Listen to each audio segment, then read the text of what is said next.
Hello students, welcome to Physics Grow. Physics গ্রোতে তোমাদের স্বাগত। তো আজকে আমরা তোমাদের তড়িৎ ক্ষেত্রের সেট 1-এর অঙ্কের পার্ট 3 মানে 3 নম্বর পার্ট করাবো। আমরা 13 পর্যন্ত করে নিয়েছি পার্ট 1 পার্ট 2তে।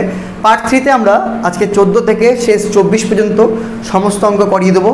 হ্যাঁ, টেনে দেবো সমস্ত অঙ্ক। আর যেটা মেন কথা হলো, অঙ্কগুলো দেখতে থাকো, ভালো লাগলে অবশ্যই লাইক শেয়ার করো, ঠিক আছে? আর থেকো চ্যানেলের সাথে। Thank you. শুরু করছি অঙ্ক। Tata, bye bye. তো শুরু হচ্ছে আজকে ক্লাস অঙ্ক নাম্বার 14 থেকে। একটি পজিট্রন ই প্লাস এবং একটি ইলেকট্রন ই মাইনাস পরস্পর থেকে 10⁻⁻8 মিটার দূরে থেকে তড়িৎ দ্বিমেরু গঠন করে। দ্বিমেরুর দ্বিমেরু ভ্রামকের মান কত এবং এর অভিমুখ কী? ই এর মান দেওয়া আছে 1.6 × 10⁻⁻19 কুলম। সিম্পল একটি ফর্মুলা বেস অঙ্ক। তোমরা যদি তড়িৎ দ্বিমেরু কাকে বলে পড়ে থাকো, থিওরি ক্লাসগুলো দেখে থাকো, তাহলে জানো যে একটি তড়িৎ দ্বিমেরুর দ্বিমেরু ভ্রামক হয় পি দিয়ে লেখা হয়। সেটা হয় দ্বিমেরুর যে কোনো একটি আধানের মান ইন্টু তাদের মাঝখানে দূরত্ব। আমরা প্লাস কিউ আর মাইনাস কিউ দিয়ে দ্বিমেরুটা নিয়েছিলাম, মাঝখানে দূরত্বকে 12 বলেছিলাম। This is the formula. So আর ডিরেকশন হয় মাইনাস কিউ থেকে প্লাস কিউ এর দিকে। তো এখানে প্লাস কিউ বা মাইনাস কিউ দুটোই পজিট্রন বা ইলেকট্রন, যার ভ্যালু 1.6 × 10⁻⁻19। 12 মানে মাঝখানে দূরত্ব বলেছে 10⁻⁸, মানে 12 = 10⁻⁸। তাহলে এটা যদি বসিয়ে দিই তাহলে আমার দ্বিমেরু ভ্রামকের মান চলে আসবে 1.6 × 10⁻19⁻27 কুলম ইন্টু মিটার, যেহেতু আধানের একক কুলম আর দৈর্ঘ্যের একক মিটার। ওকে, তো দিস ইজ দ্য দ্বিমেরু ভ্রামক। আর বলেছে কি অভিমুখ কি? অভিমুখ তো মাইনাস কিউ থেকে প্লাস কিউ দিকে হয়। তো এখানে মাইনাস কিউ বলতে ইলেকট্রন, তো ইলেকট্রন থেকে অভিমুখ, ইলেকট্রন থেকে পজিট্রনের দিকে। ওকে, দিস ইজ দ্বিমেরু ভ্রামক, এটা দ্বিমেরু ভ্রামকের দিক। হয়ে গেল, সিম্পল অঙ্ক করে নাও। আমরা নেক্সট করব 15 নম্বর অঙ্ক। দেখো, একটি HCl অণুর তড়িৎ দ্বিমেরু ভ্রামক 3.4 × 10⁻⁻30 কুলম ইন্টু মিটার। HCl অণুর পরমাণু দুটি সমান ও বিপরীত আধানে তড়িৎগ্রস্ত হয়ে দ্বিমেরু গঠন করেছে। এটা আমরা ধরে নিলাম। ওদের আধানের পরিমাণ কত? যেখানে HCl এর পরমাণু দুটির মধ্যে ব্যবধান 1.0 × 10⁻⁻10। একই অঙ্ক, জাস্ট ডেটা আলাদা চেয়েছে। আমরা জানি দ্বিমেরু ভ্রামক P = Q × 12, যেখানে Q কি? দুটো আধানের মধ্যে যে কোনো আধানের মান 12 মাঝখানে দূরত্ব। এখানে Pটাই বলে দিয়েছে 3.4 × 10⁻⁻30। Q বলেছে Q বের করতে হবে 12 মাঝখানে দূরত্ব 1.0 × 10⁻⁻10।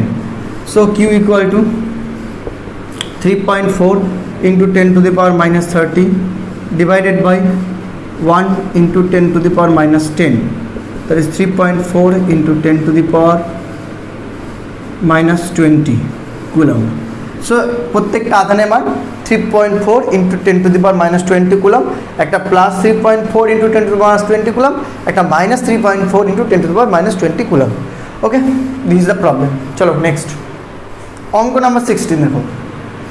একটি তড়িৎ দ্বিমেরু 10⁴ নিউটন পার কুলম সুষম তড়িৎ ক্ষেত্রের সাথে 30 ডিগ্রি কোণ করে থাকলে 9 × 10⁻⁻6 নিউটন মিটার টর্ক অনুভব করে। নতুন একটা ব্যাপার, দ্বিমেরুর ভ্রামক কত? আচ্ছা, দ্বিমেরুর সাথে টর্কের যে রিলেশনটা সেটা এখন আমাদের ইউজ করতে হবে। সেই রিলেশনটা হলো, যদি একটা দ্বিমেরুকে একটা ইসের মধ্যে কী বলে ওটাকে, এক্সটার্নাল তড়িৎ ক্ষেত্রের মধ্যে আমরা রেখে দিই, তাহলে তার উপর মানে যদি এক্সটার্নাল তড়িৎ ক্ষেত্রের সাথে কোনো থিটা কোণ করে রাখি, তাহলে যে টর্কটা ফিল করে সেটা হলো PE sin θ। আশা করি পড়েছো। এটা ভেক্টর রূপ হিসাবে হয় টাউ × টাউ = P × E। ওকে, সেখান থেকেও আমরা টাউ = লিখতে পারি, মানে ভ্যালুটা PE sin θ। তাহলে এখানে যদি মানগুলো পুট করি তাহলে আমার ওই যাবে অঙ্কটা।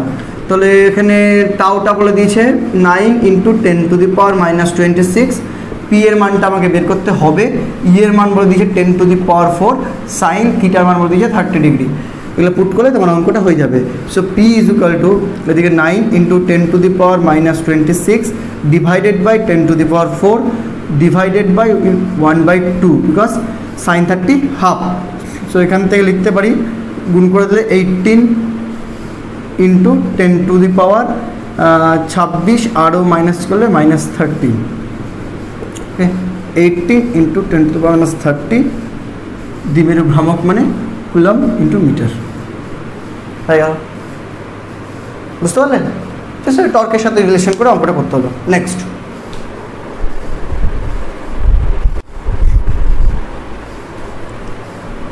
অঙ্ক নাম্বার 16 দেখো, একটি তড়িৎ দ্বিমেরু 10⁴ নিউটন পার কুলম সুষম তড়িৎ ক্ষেত্রের সাথে 30 ডিগ্রি কোণ করে থাকলে 9 × 10⁻⁻6 নিউটন মিটার টর্ক অনুভব করে। নতুন একটা ব্যাপার, দ্বিমেরুর ভ্রামক কত? আচ্ছা, দ্বিমেরুর সাথে টর্কের যে রিলেশনটা সেটা এখন আমাদের ইউজ করতে হবে। সেই রিলেশনটা হলো, যদি একটা দ্বিমেরুকে একটা ইসের মধ্যে কী বলে ওটাকে এক্সটার্নাল তড়িৎ ক্ষেত্রের মধ্যে আমরা রেখে দিই, তাহলে তার উপর মানে যদি এক্সটার্নাল তড়িৎ ক্ষেত্রের সাথে কোনো থিটা কোণ করে রাখি, তাহলে যে টর্কটা ফিল করে সেটা হলো PE sin থিটা। আশা করি পড়েছো। এটা ভেক্টর রূপ হিসাবে হয় tau cross tau equal to P cross E। ওকে, সেখান থেকেও আমরা টাউ ইকুয়াল টু লিখতে পারি, মানে ভ্যালুটা PE sin থিটা। তাহলে এখানে যদি মানগুলো পুট করি তাহলে আমার ওই যাবে অঙ্কটা। তাহলে এখানে টাউটা বলে দিয়েছে 9 × 10⁻26, পি এর মানটা আমাকে বের করতে হবে, ই এর মান বলে দিয়েছে 10⁴, সাইন থিটার মান বলে দিয়েছে 30 ডিগ্রি। এগুলো পুট করলে তোমার অঙ্কটা হয়ে যাবে।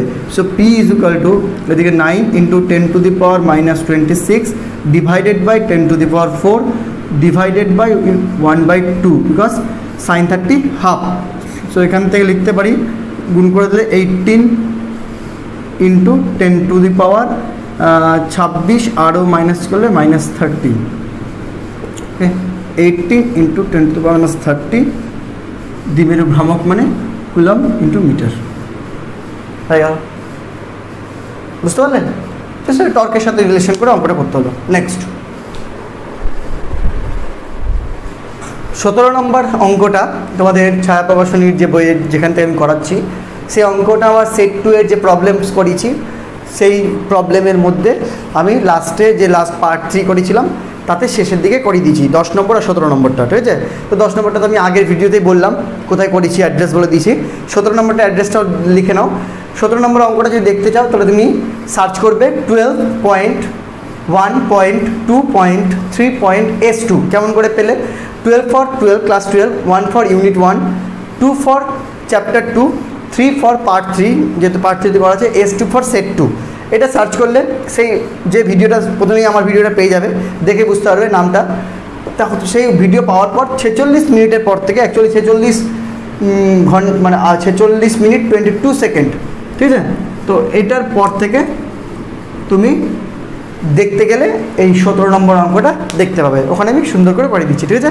তাই আমি আর ডবল করলাম না, টাইম ওয়েস্ট করলাম না। নেক্সট 18 নম্বর অঙ্ক দেখো। 18 নম্বর অঙ্কটা দেখো, P vector equal to 10⁻⁷ 5i cap plus j cap minus 2k cap coulomb metre. দ্বিমেরু ভ্রামক বিশিষ্ট একটি তড়িৎ দ্বিমেরুকে একটি সুষম তড়িৎ ক্ষেত্রে রাখা আছে। তড়িৎ ক্ষেত্রটির প্রাবল্য E vector equal to 10⁷ i cap plus j cap plus k cap volt per metre হলে তড়িৎ দ্বিমেরুটির উপর ক্রিয়াশীল টর্কের মান নির্ণয় করো। অঙ্কটা একদমই ভেক্টরের একটি অঙ্ক। ভেক্টর যারা জানো তাদের ক্ষেত্রে কোনো ব্যাপার না, একদম সহজ অঙ্ক।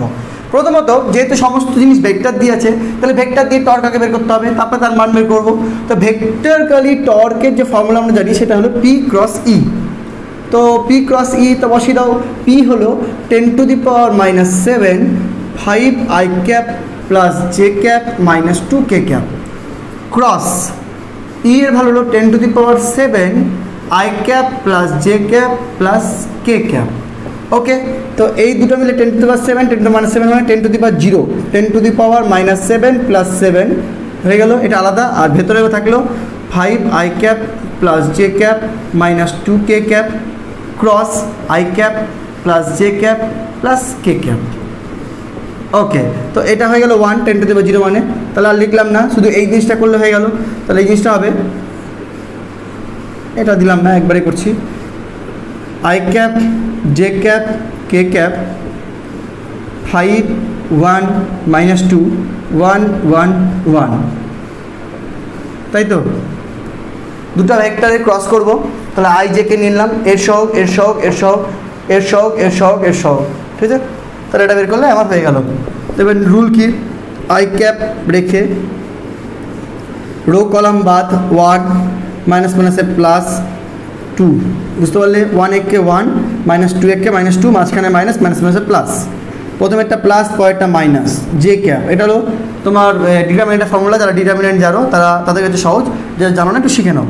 রো কলাম বাদ দিতে হয়, তারপর যে 4টা ডেটা পড়ে থাকবে তাদের ক্রস মাল্টিপ্লিকেশন করতে হয়, প্রথমটা প্লাস তারপরটা মাইনাস তারপরটা আবার প্লাস, তাহলে মাইনাস জে রো কলাম বাদ 5 এককে 5 মাইনাস 2 এককে 2, আবার মাইনাস 2 আছে মাইনাস মাইনাসে প্লাস 2 প্লাস কে ক্যাপ, এদিকে বাদ 5 এককে 5 মাইনাস 1 এককে 1, যেহেতু এখানে মাইনাস নাই সেখানে মাঝখানে মাইনাসটা খালি বসলো, তাহলে 2 একে 3 3 I cap minus 7 J cap plus 4 K cap হয়ে গেল। দিস ইজ দ্য টাও ভেক্টর। সো মডুলাস অফ টাও ইজ ইকুয়াল টু, আমরা জানি কোনো ভেক্টরের যদি স্থানাঙ্কের সাহায্যে প্রকাশ করতে পারি তার মডুলাস হলো সহগগুলোর স্কোয়ারের root, that is root under 3 square plus minus 7 square plus 4 square, that is equal to 3 3 কে 9 4 4 16 16 9 25 7 7 49 49 আর 25 25 আর 50 74 75 74 রুট ওভার 74। সো দ্বিমেরুর উপর ক্রিয়াশীল টর্কের মান রুট ওভার 74, ঠিক আছে। ভ্যালু হবে মানে একক হবে coulomb metre into volt metre, মানে কুলম ভোল্ট, তাই হবে কি, হ্যাঁ কুলম ইন্টু ভোল্ট, আর লিখলাম না এখন ইউনিট লিখে দাও। Okay, this is the value of torque, কত, রুট ওভার 74 ইউনিট। ক্লিয়ার? চলো নেক্সট 19 নম্বরটা দেখো। বায়ু মাধ্যমে দুটি আধানের মধ্যে ক্রিয়াশীল বল এফ, এই আধান দুটিকে সমদূরত্বে কাচ মাধ্যমে রাখলে তাদের মধ্যে ক্রিয়াশীল বল কত হবে, যেখানে কে ইকুয়াল টু 8 মানে কাচের পরাবৈদ্যুতিক ধ্রুবক 8। ওকে, সিম্পল। আমরা যদি জানি শূন্য মাধ্যম মানে বায়ু মাধ্যমের ক্ষেত্রে দুটো আধান যদি কিউ হয়, তাহলে কিউ একটা মনে করো Q1 একটা Q2, তাদের মধ্যে আকর্ষণ বল Q1 Q2 by R square, this is F, আমরা জানি এটা। আর যে কোনো মাধ্যমে এফ ড্যাশ ইকুয়াল টু হয় Q1 Q2 by K R square. Okay, so কাঁচের ক্ষেত্রে এখানে হবে Q1 Q2 by 8 R square. So এবার Q1 Q2 by R square মানে এফ, তাহলে 1 বাই 8, এটা হয়ে গেল F. So F dash equal to F by 8 হয়ে গেল, তাই তো? হ্যাঁ, হয়ে গেল। তাহলে কী দেখা গেলো যে যে কাঁচ মাধ্যমে এদের মধ্যে ক্রিয়াশীল বল হলো মেন নর্মাল যে বল এফ তার 8 ভাগের 1 ভাগ হয়ে গেল। অঙ্ক নম্বর 20 দেখো। +40 এসইউ এবং -35 এসইউ আধান পরস্পর থেকে 10 সেন্টিমিটার দূরে থেকে পরস্পরের উপর 4 ডাইন বল প্রয়োগ করে মাধ্যমের পরাবৈদ্যুতিক ধ্রুবক নির্ণয় করো। সোজা সোজা অঙ্কগুলো আমরা জানি F equal to Q1 Q2 by K R square, তাই তো? কেটা বের করতে হবে। এফ বলে দিয়েছে কত 4, Q1 কত 40, Q2 কত 35, কে আর কত 10 স্কোয়ার হয়ে গেল। তাহলে কে এখানে নিয়ে নিলাম 40 into 35 divided by 4 into 10 into 10, 4 10 40, 10 কে 10, 3.5। তাহলে কে এর ভ্যালু কত বেরোলো 3.5। খুব ইজি অঙ্ক করে না। 21 নম্বর অঙ্কটা দেখো। এক্স অক্ষ বরাবর 200 নিউটন পার কুলম্ব প্রাবল্যের একটি তড়িৎ ক্ষেত্র ক্রিয়া করছে। ওয়াই জেড তলে অবস্থিত 20 সেন্টিমিটার বাহু বিশিষ্ট বর্গাকার ক্ষেত্রের মধ্য দিয়ে অতিক্রান্ত তড়িৎ ফ্লাক্স কত হবে? তড়িৎ ফ্লাক্সের ফর্মুলা হলো আমরা জানি phi equal to E dot DS. এটা হলো ডি ফাই ইকুয়াল টু হয়, আর ফাই করতে গেলে ইন্টিগ্রেশন করে সেক্ষেত্রে হয় ই ডট ডিএস এর ইন্টিগ্রেশন হবে এস। ভেক্টর রূপ যদি হিসেবে লিখি তাহলে ফাই ইকুয়াল টু হবে ই ডট ডিএস, অর্থাৎ তড়িৎ ক্ষেত্র ভেক্টর আর মানে ক্ষেত্রফল ভেক্টর, এই দুটো ডট প্রোডাক্ট করলে আমার ফাই বেরিয়ে যায়। তো এবার এখানে প্রশ্ন দেখো, তড়িৎ ক্ষেত্র তো বলে দিচ্ছে, তার ভেক্টরটা বের করতে হবে। কেমন করে বের করতে হয়? তড়িৎ ক্ষেত্রের মান বলেছে E is equal to 200 newton per coulomb. তাহলে ই ভেক্টর ইকুয়াল টু হবে হলো E into some N cap, মানে ইউনিট ভেক্টর দিয়ে কোনো মানে রাশিকে গুণ করলে সেটা হয়ে যায় ভেক্টর। তো আমি ই তো জানি 200, এবার এন ক্যাপটা কী হবে সেটা কী করে বুঝবো? সেটা দেখতে হবে যে ইটা কোন দিক কাজ করছে, কোন দিক কাজ করছে বলে দিয়েছি এক্স অক্ষ বরাবর কাজ করছে, তাহলে এক্স অক্ষ বরাবর যে ইউনিট ভেক্টরটা হয় সেটা হলো I cap. So E vector finally আমি পেয়ে গেলাম 200 আই ক্যাপ। নেক্সট আমাকে বের করতে হবে তোমার ক্ষেত্রফল ভেক্টর। তো বাহু বলেছে ক্ষেত্র, আচ্ছা বাহু সেন্টিমিটারে বলেছে প্রথমত, তাহলে ক্ষেত্রফলটা আগে আমাকে মিটারে করে বের করতে হবে। তাহলে ক্ষেত্রফল হবে এস ইকুয়াল টু হবে 20 × 10⁻², এটা হলো সেন্টিমিটারকে আমি মিটার করলাম, মিলি সেন্টি ডেসি একক, এটা ইন্টু বা এটাই স্কোয়ার, যেহেতু বর্গক্ষেত্র বাহু কী হয় ক্ষেত্রফল কী হয় বাহু square, that is 2400 × 10⁻⁴ metre square, এটা হয়ে গেল ক্ষেত্রফল। তাহলে ক্ষেত্রফল ভেক্টরটা কী করে বের করবো? আমাকে দেখতে হবে ক্ষেত্রফল ভেক্টর কোন দিক কাজ করছে। মনে রাখবে ক্ষেত্রফল ভেক্টর সবসময় ক্ষেত্রফলের সাথে লম্বভাবে কাজ করে। তাহলে ক্ষেত্রফলটা কী বরাবর দেওয়া আছে? ক্ষেত্রফল দেওয়া আছে ওয়াই জেড তলে, ওয়াই জেড তলের সাথে লম্বকে, ওয়াই জেড তলের সাথে লম্ব হলো এক্স অক্ষ মানে এক্সের দিক। তাহলে এস ভেক্টরটা কোন দিক কাজ করছে? এক্স অক্ষের দিকেই কাজ করছে, অর্থাৎ এক্ষেত্রে ইউনিট ভেক্টরটা কী হবে? আই ক্যাপই হবে। So the answer is 400 × 10⁻⁴ I cap. So আমি এস ভেক্টর পেয়ে গেলাম, ই ভেক্টর পেয়ে গেলাম। এবার আমরা ফাই বের করতে সক্ষম। কী হবে? ই ভেক্টর মানে 200 I cap dot 400 × 10⁻⁴ I cap. So I cap dot I cap equal to 1, অর্থাৎ এই গুণটা সম্ভব। তো 200কে 400 দিয়ে গুণ করলে হবে 4 × 2 = 8, 1 2 3 4 × 10⁻⁴। তো +4 -4 কেটে গেল, দ্যাটস মিন 8। তাহলে ফ্লাক্স হবে 8 ইউনিট। ফ্লাক্সের একক ইউজ করবে, ঠিক আছে? হয়ে গেল, এটা এইভাবে ফ্লাক্স বের করবে। ক্লিয়ার? নেক্সট অঙ্ক নম্বর 22 দেখো। 1 মিটার বাহু বিশিষ্ট একটি ঘনকের কেন্দ্রে 12 মাইক্রোকুলম পরিমাণ একটি বিন্দু আধান থাকলে ঘনকের প্রতি তলের মধ্য দিয়ে অতিক্রান্ত তড়িৎ ফ্লাক্স কত হবে? এই অঙ্কটা তো ফ্লাক্স বের করতে দিয়েছে phi equal two E.ds, but এখানে তড়িৎ ক্ষেত্র বা ক্ষেত্রফল এই সব বলে দেয়নি, এখানে কিন্তু আধানের পরিমাণ বলে দিয়েছে। তো এবার কি করব? তখন আমরা গাউসের উপপাদ্যের কথা মনে করে দেখব। গাউস বলেছেন, বিজ্ঞানী গাউস কি বলেছেন, যে কোনো একটি তল বদ্ধ তলের মধ্য দিয়ে অতিক্রান্ত ফ্লাক্স হয় ওই বদ্ধ তল দ্বারা আবদ্ধ আধানের এপসাইলন ভাগ, 1/ε × Q।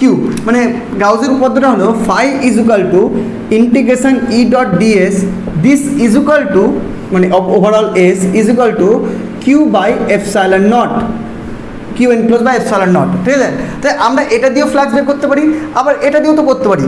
এই অঙ্কে আমাকে সূত্রটা এটা দিয়ে করতে হবে, phi equal two Q enclosed/ε0, কারণ এখানে কিউটা আমার বলে দিয়েছে। তো কিউ কত বলেছে? 12 মাইক্রোকুলম মানে 10⁻⁶ কুলম। আর এপসাইলনের ভ্যালুটা তোমাকে জানতে হবে, সেটা আমি জানি 8.854 × 10⁻12। ওকে, এইভাবে আমরা একটা বদ্ধ তল দিয়ে অতিক্রান্ত মোট ফ্লাক্স বের করে ফেললাম। কিন্তু এখানে প্রশ্নে আবার একটা জিনিস বলেছে যে ঘনকের প্রত্যেকটা তল দিয়ে কতটা ফ্লাক্স বেরোয়, কিন্তু আমাদের গাউস যে সূত্রটা দিয়েছে সেটা হলো ওই বদ্ধ তল দিয়ে মোট তড়িৎ ফ্লাক্স কত বেরোয়। ওকে, তো মোট ফ্লাক্স যেটা বেরোয় সেটা আমার বেরোলো, কিন্তু আমার যেহেতু প্রতি তল দিয়ে বের করতে দিয়েছে, তো আমরা জানি একটি ঘনকের 6টি তল হয়, অর্থাৎ আমাকে বের করতে হবে phi of each equal to main phi divided by 6, that is 12 × 10⁻⁶ divided by 6 × 8.854 × 10⁻12। Okay, this is the answer. তো আমাকে এটা বের করতে হবে, এটা ক্যালকুলেশন করাটা মুখে সম্ভব নয়, তোমাদের মুখে করতে হবে। যখন অপশন থাকবে, মানে যদি MCQ আসে অপশন মিলিয়ে করতে হবে, যেমন এটা একটা 6 × 2 = 12 বোঝাই যাচ্ছে 2 হবে। বাকি ক্যালকুলেশনটা আমি ক্যালকুলেটারে করছি, তোমরা চেষ্টা করবে মুখে করার। আয়নারে তাড়াতাড়ি 2 ডিভাইডেড বাই 8.854, 2 ডিভাইডেড বাই 8.854 করতে গেলে হবে 0.225 ইন্টু 10⁻⁶ + 12 মানে +6, তাই দাদা 10⁻⁶ হয়ে গেল। তাহলে এই যদি একটু ভদ্র মতো লিখি তাহলে 2.25 × 10⁵, ঠিক আছে? একটা 10 দিয়ে গুণ করে ফেললাম, তা 2.25 × 10⁵, this is the answer. Okay, করে নাও। আমরা নেক্সট করব অঙ্ক নম্বর 23 দেখো। E vector equal to 3i cap plus 4j cap plus 5k cap.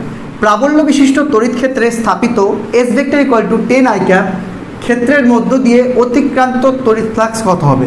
তাহলে আবার সেই ফর্মুলাটা যেখানে ই আর এস দেওয়া আছে, কি formula? Phi equal to E vector dot S vector. ঠিক আছে, যেহেতু এস ভেক্টর দেওয়া আছে সো ডিএস ভেক্টর লেখার দরকার নাই, ইন্টিগ্রেশন করার দরকার নেই, ডাইরেক্টলি লিখতে পারো ই vector dot DS vector S vector. So E vector value কত? 3i cap plus 4j cap plus 5k cap dot S vector কত? 10i cap.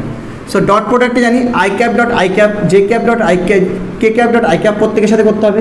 তো প্রথমে এটা ওই 3 × 30, I cap dot I cap মানে 1 plus 4 × 40, J cap dot I cap মানে 0, তার মানে 0, 5 × 50, K cap dot I cap মানে 0, that's mean 0। So answer is 30 unit. Okay, আর কিছু থাকছে না। So 30 unit is the answer. Okay, 23 নম্বর হয়ে গেল। এবার আমরা লাস্ট করব 24 নম্বর অঙ্ক দিয়ে আমাদের তড়িৎ ক্ষেত্রের সেট 1-এর সমস্ত অঙ্ক শেষ। সেট 2-এর তো সমস্ত অঙ্ক তোমরা জানোই, পেয়ে গেছো। তো চ্যানেল দেখতে থাকো, করতে থাকো, লাস্ট করে নিই। দেখো, সো আজকের শেষ অঙ্কে পৌঁছে গেছি। দেখো কি বলছে, একটি সুষম তড়িৎ ক্ষেত্রের ক্ষেত্র প্রাবল্য E vector equal to 6i cap plus 3j cap plus 4k cap volt per metre. ওই তড়িৎ ক্ষেত্রে ওয়াইজেড তলে 20 মিটার স্কোয়ার ক্ষেত্রফলের মধ্য দিয়ে অতিক্রান্ত ফ্লাক্স কত? সো ফ্লাক্স ফাই বের করতে হবে। আবার সেই ই ভেক্টর দেওয়া আছে, অর্থাৎ ই ভেক্টর ডট এস ভেক্টর হবে।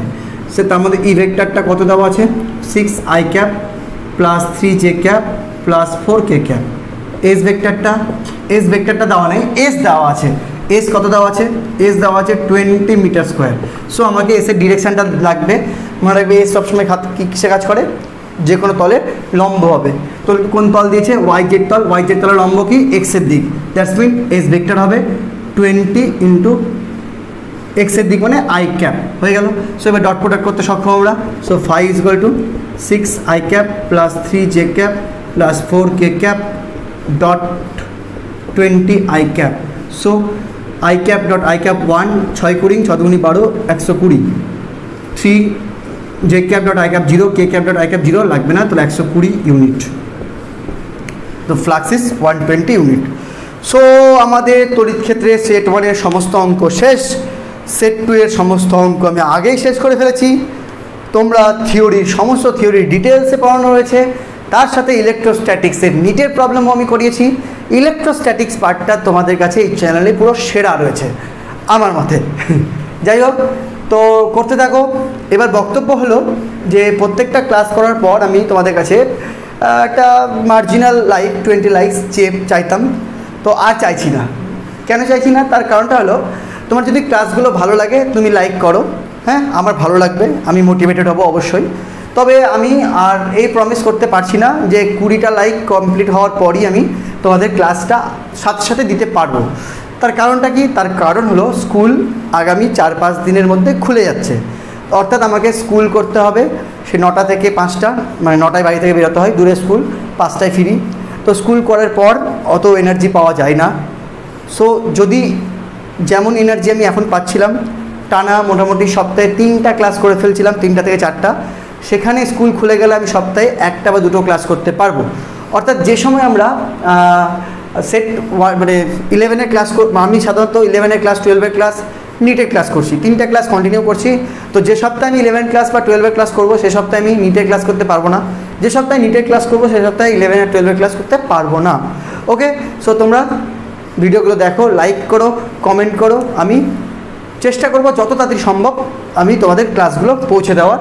ঠিক আছে? তোমাদের সিলেবাস নিয়ে চিন্তা করবে না। তোমাদের সিলেবাস 1 বছরের মধ্যেই এই চ্যানেল থেকে পুরো পেয়ে যাবে। থিওরি পড়তে থাকো, থিওরি পুরো দেওয়া আছে। সেট 2-এর অঙ্কগুলো প্রায় পুরো দেওয়া আছে। সেট 1-এর অঙ্কগুলো কন্টিনিউ আর পেয়ে যাবে। সাথে নিটের সিলেবাস তো আমি 1 বছরের মধ্যে কমপ্লিট করবোই। Okay, thank you, tata, bye by.